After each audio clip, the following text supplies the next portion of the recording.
All the action from the SATT Revival Series is brought to you by Safmarine, Bike SA, and is proudly supported by Tourism Buffalo City.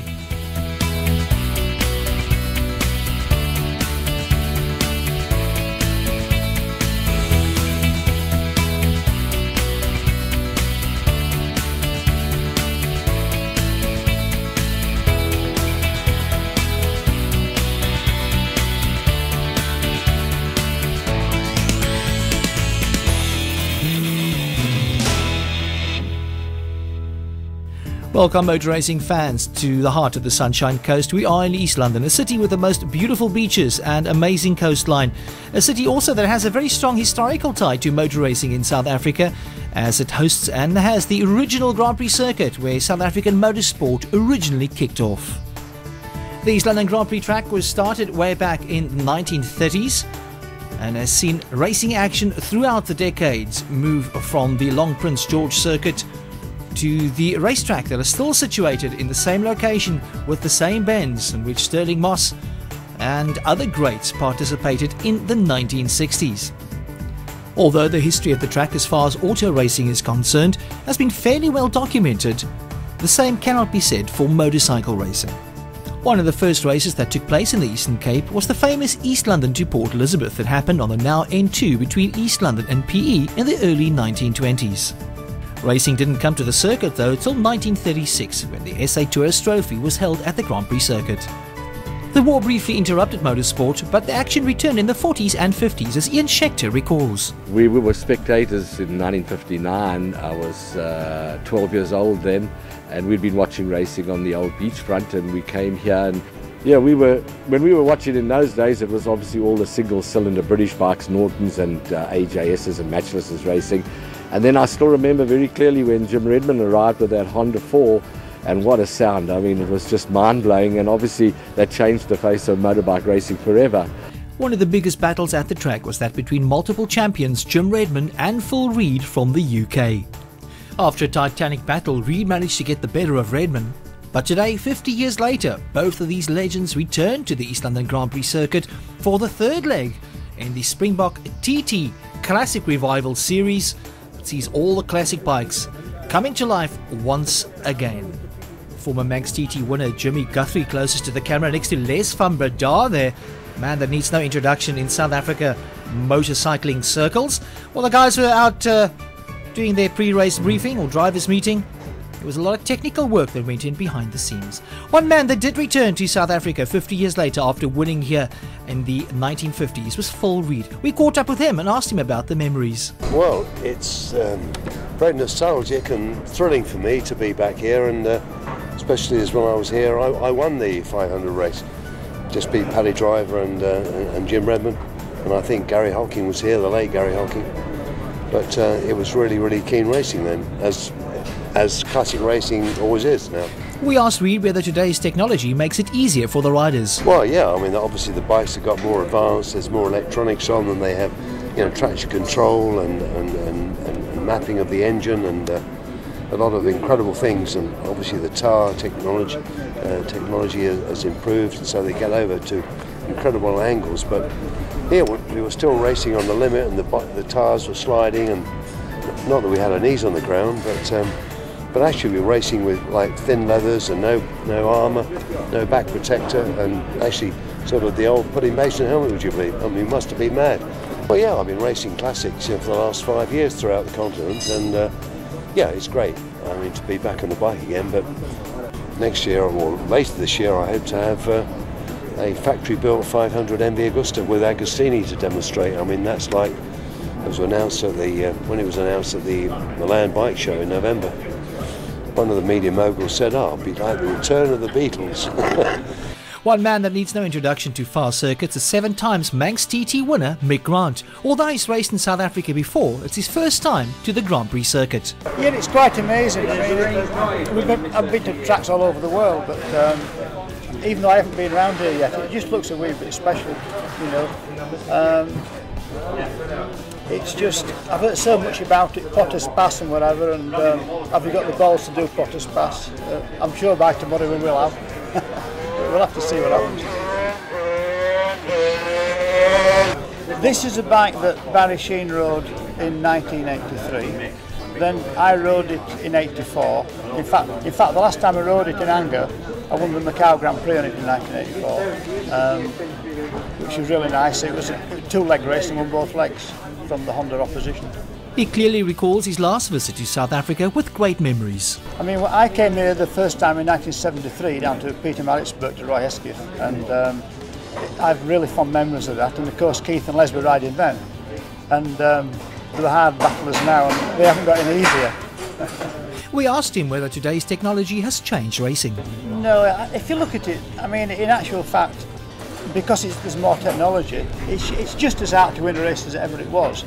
The fact that you've got electronic packages on these bikes now to make them easy to ride, it's because it levels things out so much. It's probably harder to win now than it was in my day. I think the days that we had were the best days because there was more fun in it. I mean, now at MotoGP, they jump out of the motorhome onto the track and back in. In my day, we had a lot of fun in between as well. Mick Grant getting his bike started Manx TT style. Right now, it's a great pleasure for me to welcome one of the organisers of the race day from Border Motorsport, Neville Fisher. Welcome to the studio. Yeah, thanks, William. Yeah, it's really awesome to see Mick Grant, Phil Reed, Alan Cathcart, Roy Thersby, and all these world famous TT personalities. I mean, Mick Grant's won the actual world championships 4 times, I believe. Phil Reed's an 8 times world champion. And these guys are TT legends. I mean, they've won the Isle of Man TT.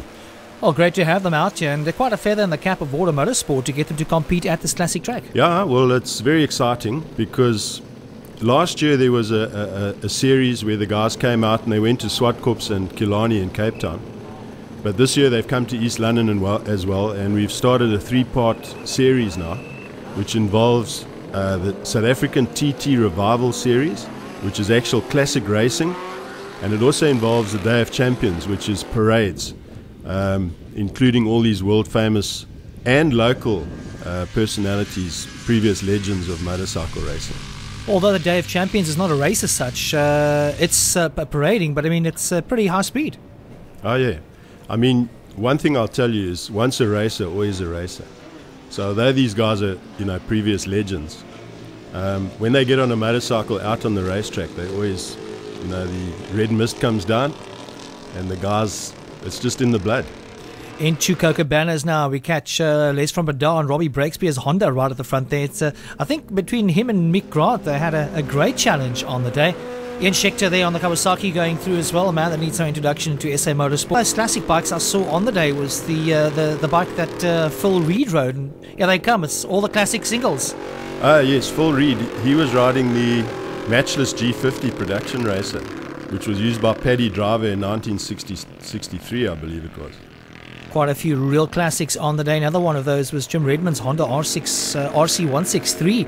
It was one of the very first across-the-frame 4-cylinder races. This bike won him 6 world championships. You can hear by the sound of it. It revs quite high. Power peaks around 20,000 RPM. So quite achievement of a bike that sort of dates way back to the 50s. Mick Grant at the front of the pack, and he leads them through into Beacon.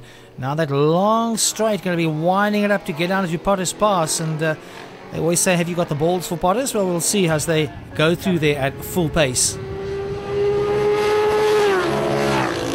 Neville, quite a bit of work getting these classic bikes out. And at the end of the day, it's something you guys have been working on for a long time. Well, it's really been a dream of ours, to get international racing back on the East London Grand Prix circuit. And it's such a historic circuit, has such significance in the world of motorsport. It's just mind-blowing that these guys are here, because I really believe it's going to be the start of greater things to come in the future. Buddy Ekron heading down towards Cocobanas out of Rifles, and man that hails from Cape Town. Quite a name to have at the track as he races in the Classic Series himself. Yeah, and I mean, he's currently racing in the Classic Series down in Cape Town. Tony Jones made the trip up here on his little Kajiva 650 Ducati Panther as well. He actually, he's won the TT Series races so far on this event. Another classic single cylinder coming through, ridden there by a world famous motorcycle journalist Alan Cathcart. That's the AJS McIntyre that was built by Joe Potts in Glasgow in the late 50s. A couple of those bikes have been around. It's a pretty well put together replica of that bike as he comes in, tries to go around the outside of Buddy Ekron, now into Beacon as they enter the main straight. So all of these guys having a lot of fun out there. Keep in mind, this is not actually a race. It's what we call the Day of Champions parade lapping, but listen to those motors as they go by. That's Mick Grant being chased by Les from Badar. Keep in mind, the last time those two rode against one another was in the 70s at the Roy Hesketh circuit outside Maritzburg, and Mick Grant managed to beat Les. So I think there's a couple of personal scores they want to settle as we catch him now coming out of Rifle, heading down into Cocobana. Never looks like classic racing on the up worldwide. Yeah, absolutely. Classic and historic racing is becoming huge around the world. Clive Strugnell actually mentioned to me that European series are looking at this series to include South Africa as part of a six-part World Series next year. So that'll be really exciting if that happens. And then our local guys can enter and compete in that series as well. Is that classic Ajiva we spoke about? Yeah, that Tony Jones built that machine. It's based on the Panther, Ducati Panther from the early 80s. And there comes Roy Thersby on a F1 Ducati replica. Roy Thersby actually was involved in building the bikes that Tony Rutter used to win the World Championships and the TT in the early 80s. Got a lot of big names here from